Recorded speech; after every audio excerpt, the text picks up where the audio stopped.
अरे चाओ के बैठला दुल्हवा, चाओ के बैठला दुल्हवा, राहिया निहार हो लाल काहे ना आइल।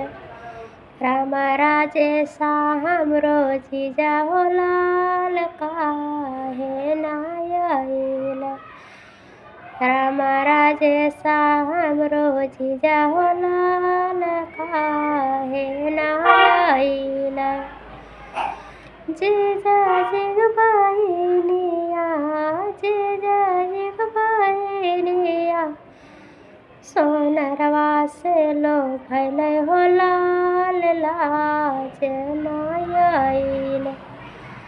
राम राजेशा हमरो जीजा हो लाल लाज ना आइल।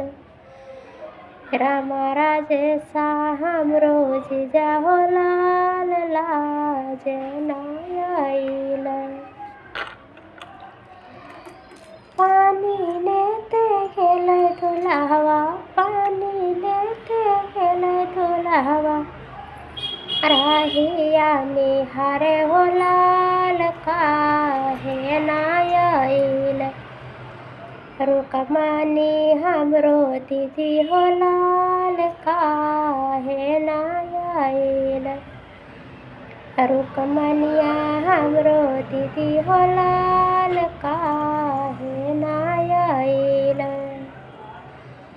अरे हमरो रुक्मणी दीदी, हमरो रुक्मणी दीदी, चूड़हरवा से लो भैले हो लाल लाज ना आइल। रुक्मणी हमरो दीदी हो लाल लाज ना आइल। रुक्मणी हमरो दीदी हो लाल लाज ना आइल।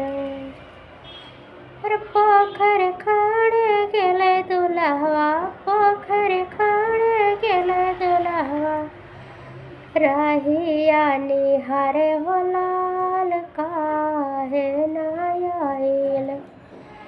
राम राजेशा हमरो जीजा हो लाल काहे ना आइल।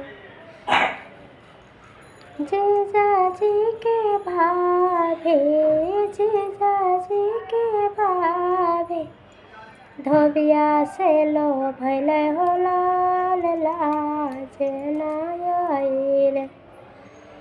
राम राजेशा हमरो जीजा हो लाल लाज ना आइल। राम राजेशा हमरो जीजा हो लाल